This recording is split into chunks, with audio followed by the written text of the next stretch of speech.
Hello friends, welcome back to my YouTube channel. आज जो topic हम डिस्कस करेंगे वो करेंगे AWS लैम्डा लिमिटेशन। जी हाँ, AWS लैम्डा एक सर्वरलेस टेक्नोलॉजी है। AWS लैम्डा के बट अपने भी कुछ लिमिटेशन है और बहुत लोगों को दिक्कत आती है जानने में कि AWS लैम्डा को हम किस तरीके से यूज़ कर सकते हैं, उसके क्या क्या लिमिटेशन है। तो आज की वीडियो में मैं आपको इसके सारे लिमिटेशन बताऊंगा, इसकी क्या क्या मेमोरी रिक्वायरमेंट आती है, सो डैट कि आपके जो कंसेप्ट है इसके क्लियर हो जाए और आपको AWS लैम्डा में कोई भी प्रॉब्लम फेस ना करनी पड़े। तो चलिए आगे चलते हैं। तो AWS लैम्डा की जो लिमिटेशन है, एक तो इसका जो पैकेज का साइज है, AWS लैम्डा का जो भी पैकेज है, जो भी कोड हम लिखते हैं, उस कोड को अगर हम जिप फॉर्मेट की बात करें तो जिप फॉर्मेट 50 MB से ज़्यादा नहीं होना चाहिए और अनजिप वर्जन जो होता है वो 250 MB से ज़्यादा नहीं होना चाहिए। तो बहुत लोगों को कन्फ्यूजन हो रही होगी कि भैया जिप फॉर्मेट होता क्या है। मैं जो लैम्डा की बात कर रहा हूँ, AWS लैम्डा की, इसमें जिप फॉर्मेट की कैसे बात आ गई, तो मैं आपको दिखाता हूँ। इसमें अगर आप इधर जाएंगे, ये सिंपल सा मैंने आपको एक प्रोग्राम दिखाता हूँ। तो इसमें लैम्डा में जब ये मैंने अपना एक लैम्डा का प्रोग्राम बनाया हुआ है CSV फाइल रीडिंग का, और इसमें जो ऑप्शन होता है, अगर आप इधर देखोगे राइट साइड में एक्शन लिखा हुआ है, और इस एक्शन में अगर आप एक्सपोर्ट फंक्शन पे क्लिक करोगे, एक्सपोर्ट फंक्शन, और इधर अगर हम डाउनलोड करोगे, मैं इसे डाउनलोड कर लेता हूँ, राइट। तो ये जो है जिप फॉर्मेट में डाउनलोड होगा। आप देख सकते हैं जो इसने फॉर्मेट बना दिया, जिप फॉर्मेट बना दिया। इस जिप को जब मैं अनजिप करूँगा तो मैं अपने पैकेज का साइज देख सकता हूँ। तो ये जो जिप फॉर्मेट का साइज है वो मेरा, आप इधर प्रॉपर्टी में भी देख सकते हो कितना है, 8 KB है। तो इसकी लिमिट जो है वो है आपकी 50 MB। तो जो जिप लैम्डा कोड है वो 50 MB से ज़्यादा नहीं होना चाहिए, और जब आप उसे अनजिप करो तो वो 250 MB से ज़्यादा नहीं होनी चाहिए। बात एक ही है। मैक्सिमम टाइम आउट जो वैल्यू होती है लैम्डा की 15 मिनट होती है। बहुत ज़्यादा इंटरव्यू क्वेश्चन में पूछा जाता है, बहुत लोग इसमें स्टक होते हैं। और डिफ़ॉल्ट जो सेट होता है वो 3 सेकेंड होता है, बट हम उसे 5 मिनट, ज़्यादातर लोग उसे 5 मिनट प्रोजेक्ट में 5 मिनट सेट करते हैं, बट इसकी जो लिमिट होती है वो 15 मिनट होती है। मैक्सिमम में ये 15 मिनट तक एग्जीक्यूट हो सकता है। अगर आप लोगों के इस ये दिमाग में आ रहा होगा क्वेश्चन कि अगर ये लैम्डा 15 मिनट से ज़्यादा लेता है AWS लैम्डा, तो फिर हम क्या करेंगे। आगे मैं उसका भी ऑप्शन बताऊंगा। अगर वो 15 मिनट से ज़्यादा लेता तो आप क्या कर सकते हैं। तो आगे चलते हैं। AWS Lambda support up to 10 GB of memory and 6 virtual CPU cores for Lambda function. AWS Lambda जो है वो सपोर्ट करता है 10 GB ऑफ मेमोरी, मतलब मैक्सिमम रैम जो मेमोरी है हम उस पर 10 GB सेट कर सकते हैं। 10 GB से ऊपर नहीं लेगा। बट अब आप लोगों के दिमाग में क्वेश्चन उठ रहा होगा कि CPU का क्या मतलब है। CPU कोर तो कभी आपने लैम्डा में देखा ही नहीं। मैं आपको लैम्डा दिखाता हूँ फिर से। चलिए मैं आपको लैम्डा में ले चलता हूँ।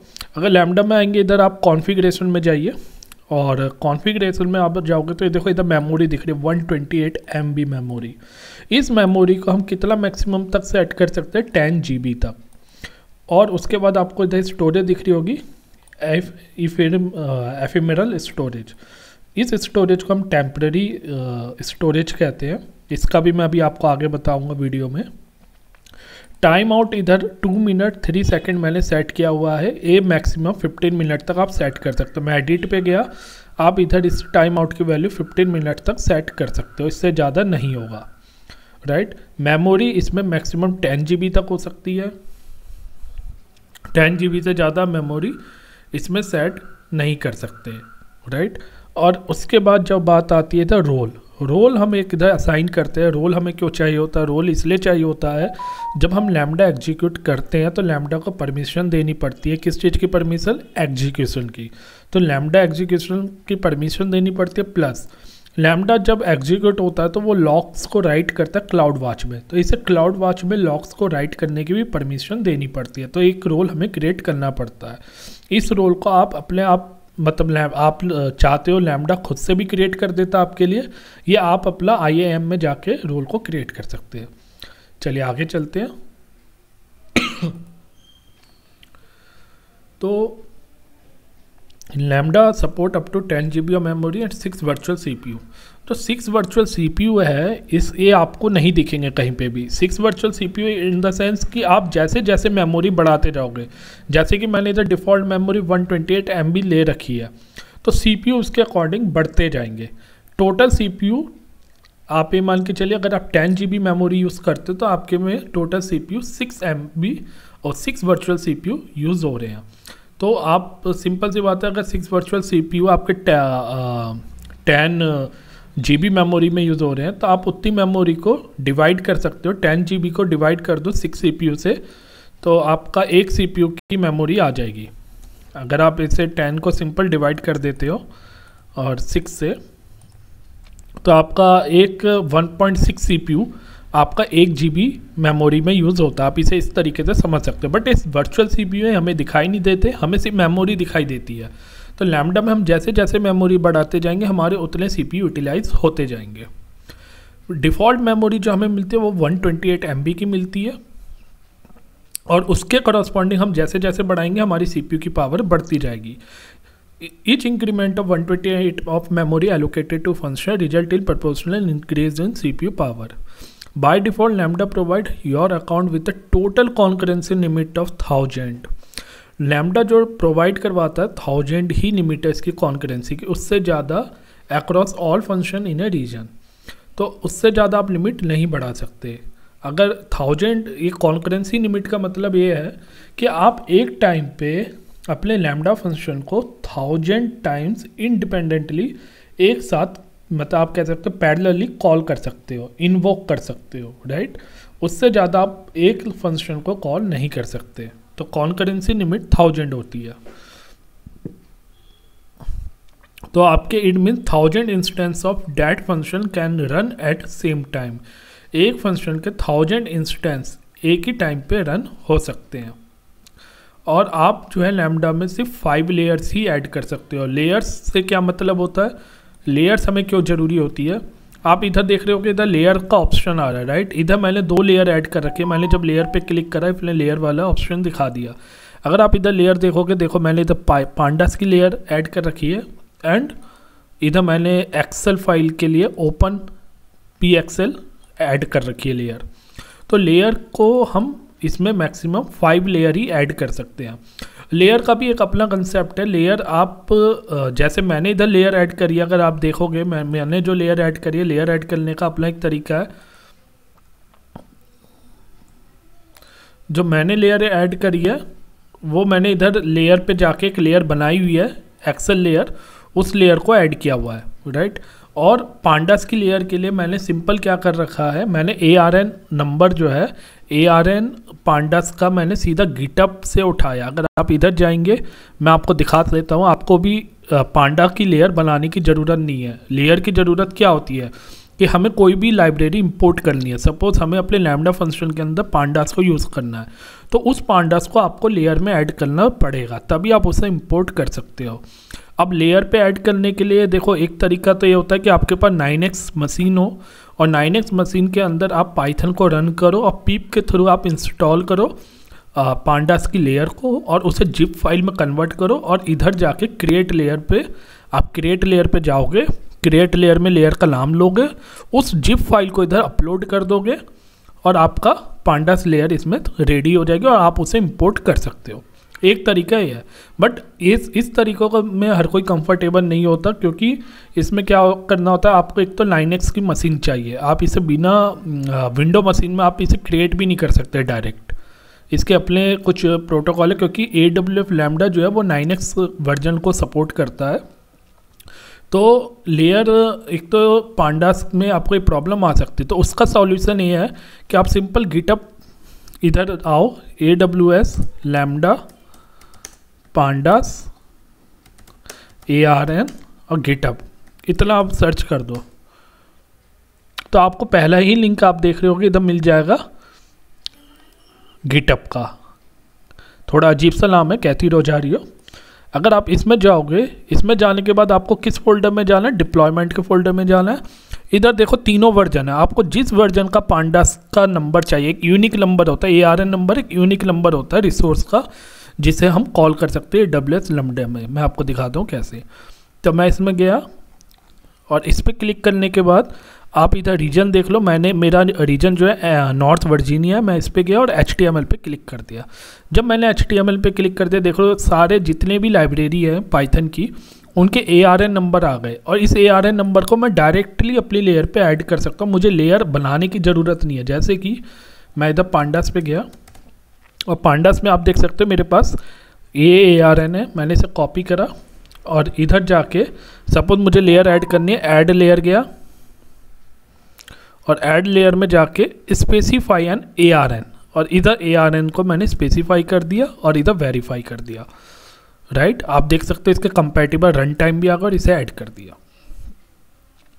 तो मैंने थोड़ा सा आपको बता दिया कि किस तरीके से लेयर ऐड की जाती है। बहरहाल जो आज का हमारा डिस्कशन का पॉइंट है वो लिमिटेशन का है। तो लिमिटेशन इसमें 5 लेयर ही ऐड कर सकते हैं, 5 लेयर से ज़्यादा हम इसमें ऐड नहीं कर सकते। We can not extend up to only, we have the limit of only 5 layer. So अब एक प्रॉब्लम आती है AWS लैम्ब्डा में। सब लोगों का, ज़्यादातर लोगों का इश्यू रहता है कि अगर AWS लैम्ब्डा की लिमिट है 15 मिनट और अगर प्रोग्राम 15 मिनट से ज़्यादा ले रहा है तो क्या करें। तो उस केस में आप क्या कर सकते हो कि आप अपने जो भी टास्क है, आपने कोई भी लॉजिक लिखा है, सही है, लैम्ब्डा फंक्शन में, आप उस लॉजिक को ब्रेक कर सकते हैं स्मॉलर चंक्स में और उसके डिफरेंट लैम्ब्डा फंक्शन बना सकते हो। जब आप उन लॉजिक को ब्रेक करके अलग अलग लैम्ब्डा फंक्शन में कन्वर्ट कर दोगे तो आप उन सेपरेट लॉजिक को रन कर सकते हो और देन आप उस टास्क को कर सकते हो। सेकंड मेथड होता है AWS स्टेप फंक्शन का। मैंने AWS स्टेप फंक्शन की अलग से वीडियो भी बना रखी है। इसमें क्या होता है कि आप अपने लॉजिक को स्टेप के थ्रू मैनेज करते हो। तो आप क्या करते हो इसमें, आप जो स्टेप फंक्शन जो होता है बेसिकली वो क्या करता है, वैसे तो step function work flow design करने के लिए काम आता है कि आपको जैसे जो सर्विसेज आपको कॉल करनी है एक सीक्वेंस बना देता है कि इसके बाद ये सर्विस कॉल होगी। बट स्टेप फंक्शन के अंदर एक तरीका होता है कि आप उसके थ्रू लैम्ब्डा को कॉल कर सकते हो और उसकी लिमिट सेट कर सकते हो। जैसे कि आप हर बार लैम्ब्डा को कॉल करोगे, सही है, और एक पर्टिकुलर टास्क एग्जीक्यूट करवाओगे और उसमें एक फ्लैग सेट कर दोगे। जब तक आपका फ्लैग की वैल्यू ट्रू नहीं हो जाएगी, आपका स्टेप फंक्शन उस लैम्ब्डा को कॉल करता रहेगा। तो वो लैम्ब्डा में आप क्या कर रहे थे, सपोज आपका कोई टास्क है और आप लोग टास्क में लूप लगा दिया। अब वो क्या करेगा, स्टेप फंक्शन क्या करेगा, हर बार लैम्ब्डा को कॉल करेगा और आपका काउंट की वैल्यू बढ़ाएगा, काउंटर की वैल्यू बढ़ाएगा, और जब तक वो टास्क एग्जीक्यूट नहीं हो जाएगा उतनी बार उसे कॉल करता रहेगा। जैसे ही उसका फ्लैग जो है फॉल्स मिल गया, वो समझ जाएगा स्टेप फंक्शन कि ये लैम्ब्डा कंप्लीट हो चुका है। तो इसकी मैंने एक अलग से वीडियो बना रखी है, आप उस पर भी जाके देख सकते हो कि AWS स्टेप फंक्शन से कैसे हम कोई भी लॉजिक है वो लिख सकते हैं। सेकंड पॉइंट है कि थर्ड पॉइंट है, you can use Lambda function to process the message from SQS and each function can focus on a specific aspect of the logic. तो हम लोग जो है SQS भी सर्विस है, एक क्यू सर्विस है जो कि मैसेजिंग को स्टोर करती है, उसे डिस्ट्रीब्यूट करती है। उसके साथ भी हम लैम्ब्डा को यूज़ कर सकते हैं। उसमें क्या होगा कि हम मैसेज SQS के थ्रू ट्रांसफ़र करेंगे और लैम्ब्डा उन मैसेज को प्रोसेस करेगा, वो डेटा को प्रोसेस करेगा। तो उसमें एक लिमिटेशन हो जाती है कि हम थोड़ा डेटा अपने जो भी लैम्ब्डा की लिमिट है मतलब उस हिसाब से हम भेजेंगे और इसका जो 15 मिनट का जो प्रॉब्लम है उससे सॉर्ट आउट कर सकते हैं। सेकंड है हम EC2 यूज़ कर लें। EC2 में बट एक सर्वर है तो वो कॉस्टली पड़ेगा, बट उससे हम अपनी प्रॉब्लम सॉर्ट आउट कर सकते हैं क्योंकि उसमें आप सर्वर पे तो कितनी भी देर तक आप अपने कोड को रन कर सकते हो, बट एक कॉस्टली पड़ता है। तो AWS लैम्ब्डा जो है सर्वरलेस होता है। सर्वरलेस मतलब है कि जब आपको ज़रूरत पड़ेगी तब आपका कोड रन होगा और सिर्फ रन करने की कॉस्ट है, उस कोड को रखने की कॉस्ट नहीं है। EC2 तो सर्वर है, उस पर आप कोड कोई भी राइट करते हो वो 24 घंटे कोड उसी सर्वर पे रहेगा। तो क्या रहता है उसमें सर्वर की कॉस्ट आपको बियर करनी पड़ती है। तो इस वजह से AWS लैम्ब्डा आजकल कंपनियाँ बहुत ज़्यादा यूज़ कर रही हैं। एंड जो सबसे बेस्ट ऑप्शन मुझे मिला है, जो मैंने सर्च करा है, सबसे ज़्यादा फारगेट जो है AWS की सर्विस है फॉरगेट कंटेनर सर्विस है, जो कि बेस्ट अल्टरनेटिव है लैम्बडा का, क्योंकि फॉरगेट जो है वो भी सर्वरलेस है और इसकी प्रॉपर्टी भी सेम जैसे AWS लैम्बडा है उसी टाइप से फॉरगेट भी है, बट एक कंटेनर सर्विस है। इसमें डॉकर और ये सब चीज़ें, डॉकर फाइल, ये सब चीज़ें यूज़ होती हैं और ये भी सर्वरलेस है। इसमें कोई ऐसा नहीं होता कि आपको पहले से कोई एक सर्वर परचेज करने की ज़रूरत है। सिंपल एक डॉकर फाइल बनाते हैं, उस डॉकर फाइल में जो भी डिपेंडेंसी है, जो भी पांडास की लाइब्रेरी है, वो सब हम उसी रन टाइम पे इंस्टॉल करते हैं और उसे रन करते हैं। तो ये भी फॉरगेट भी मतलब देखा जाए, अगर कॉस्ट वाइज देखा जाए तो ये काफ़ी अच्छा है और लैम्बडा की जगह फॉरगेट भी कंपनियां यूज़ करती हैं।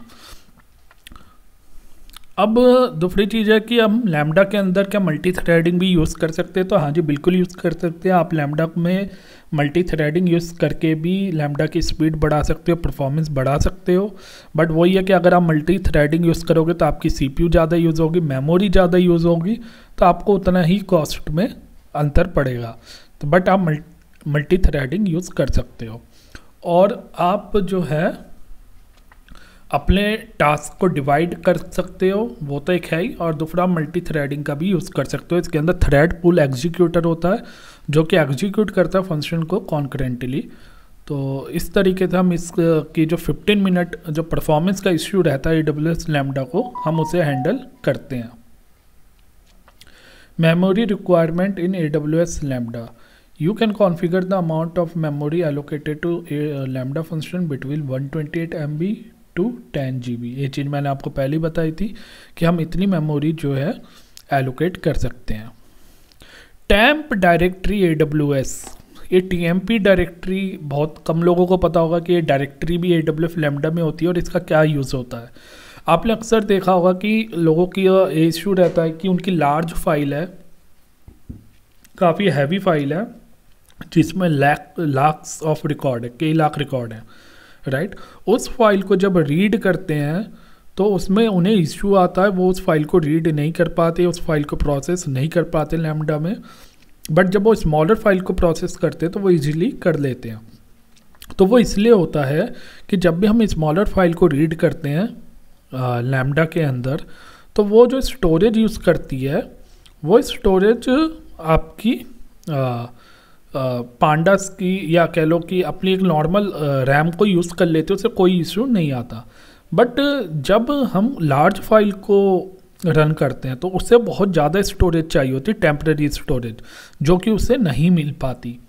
और वो आपकी डिस्क की, या कह लो कि जो run time environment lambda provide करता है, उस रन टाइम इन्वायरमेंट में वो उसे स्टोरेज नहीं मिल पाती और इस वजह से आपका प्रोग्राम काफ़ी ज़्यादा टाइम लेता है या फेल हो जाता है।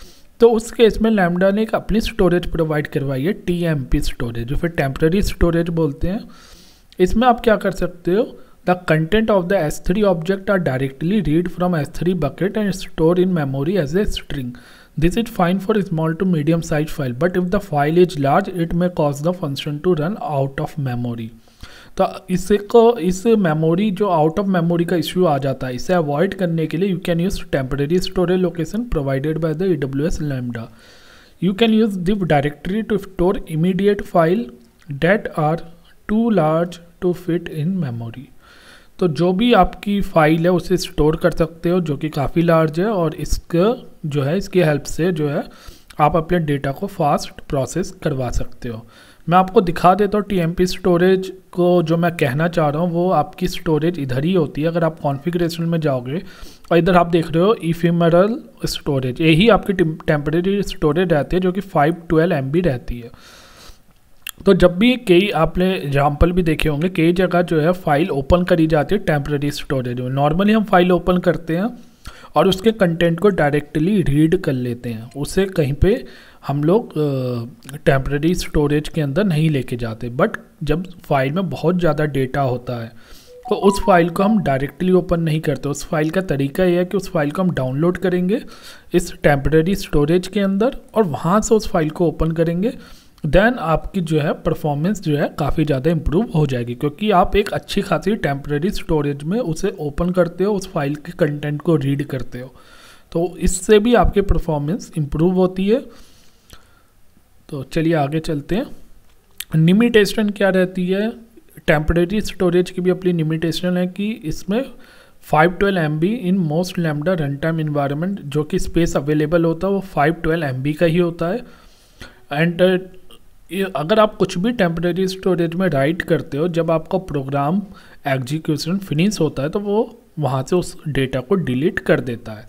तो तरीका क्या होता है कि हम टेम्परेरी स्टोरेज में सिर्फ फाइल को ओपन करते हैं, डेटा को प्रोसेस करवाते हैं, जब डेटा प्रोसेस हो जाए तो उसे S3 बकेट में राइट करवा देते हैं, राइट। हम उसे टेम्परेरी स्टोरेज के भरोसे नहीं छोड़ते, क्योंकि जैसे ही आपका प्रोग्राम एग्जीक्यूट होगा वो लोकेशन से अपने आप डेटा डिलीट हो जाएगा और एक कभी आपको दिखाई नहीं देती है कि आप इसे विजुअली देख लो। बस आप जब भी फाइल ओपन करोगे आपको TMP और उसके साथ बैकस्लैश पास करना होगा और फाइल का नेम देना होगा। इस तरीके से आप उसमें फाइल को ओपन करते हो। इसके काफ़ी एग्जाम्पल आपको मिल जाएंगे। The rough guideline, if you have file with more than 1 lakh record, you may consider using the temp directory to avoid running into memory constraint. अगर आपकी फ़ाइल में 1 लाख रिकॉर्ड है तो आप temp डायरेक्टरी के थ्रू ही file को open करें, उसमें जो भी प्रोसेस करना है करें। बट ऐसा ज़रूरी नहीं है, हार्ड एंड फास्ट रूल नहीं है, ये भी डिपेंड करता है।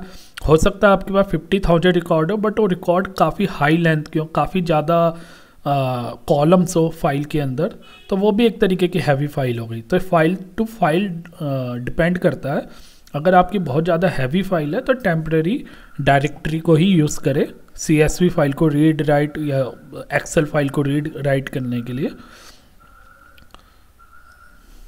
तो मैं आपको एक कॉस्ट की बात करते हैं कि लैम्डा फंक्शन की कॉस्ट क्या रहती है।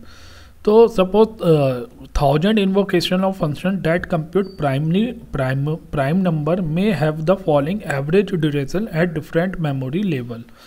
अगर आप 1000 इन्वोक करते हो, अपने फंक्शन को 1000 टाइप इन्वोक करते हो, तो उस केस में एक देखा गया कि क्या मेमोरी और कितनी कॉस्ट यूज़ होती है। एक मोटा मोटा हिसाब है जिससे एक आपको एक पता लगेगा। जैसे कि 128 MB मेमोरी है और आप इतनी मेमोरी में अगर आप अपने फंक्शन को रन करते हो, वो 1000 टाइम्स इन्वोक होता है, मतलब 1000 टाइम्स वो कॉल हो रहा है इंडिपेंडेंटली, राइट। तो उसमें जो ड्यूरेशन लग रही है वो 11 सेकंड की लग रही है और कॉस्ट आप देख सकते हो 0.024 की लग रही है। आप देख सकते हो कितनी कॉस्ट लग रही है, $0.024 की, राइट।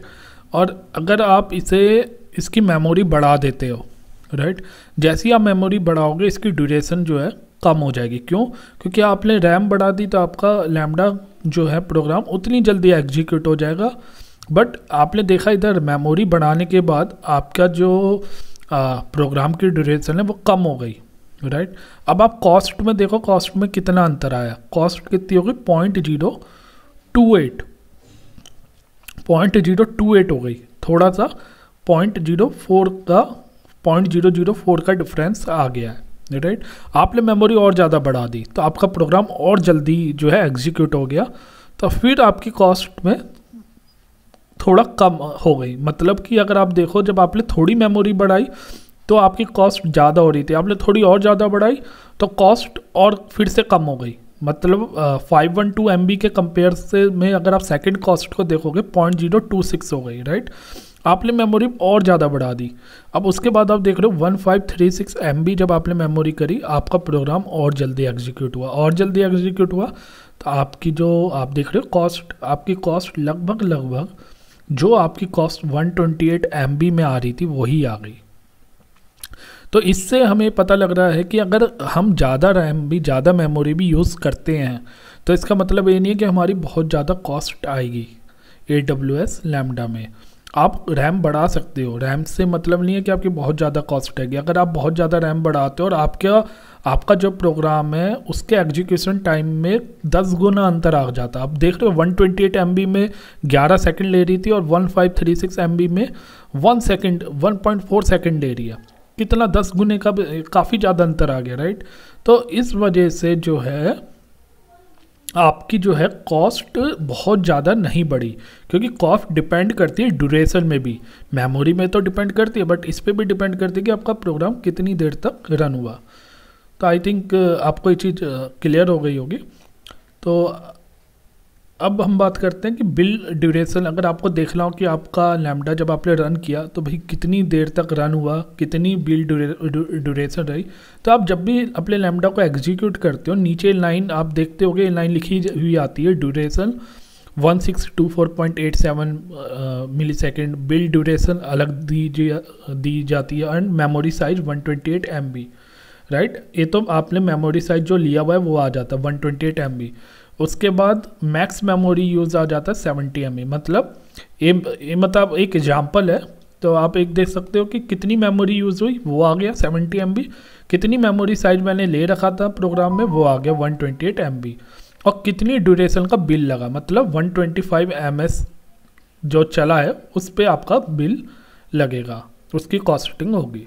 तो इस तरीके से बिलिंग ड्यूरेशन कैलकुलेट होती है। ये चीज़ आप क्लाउड वॉच के लॉग में भी देख सकते हो, क्योंकि जब भी हम लैम्डा प्रोग्राम को रन करते हैं तो क्लाउड वॉच में भी लॉग्स बनते हैं, हम उसमें भी जाके चेक कर सकते हैं। अगर आप लोगों को वीडियो पसंद आया प्लीज़ चैनल को सब्सक्राइब कीजिए, वीडियो को लाइक कीजिए, अपने फ्रेंड्स को फॉरवर्ड कीजिए ताकि ज़्यादा से ज़्यादा मेरे को सब्सक्रिप्शन मिले। Thank you for watching it. आगे फिर मैं और नई वीडियो आपके लोगों के लिए लेकर आता रहूँगा। जब तक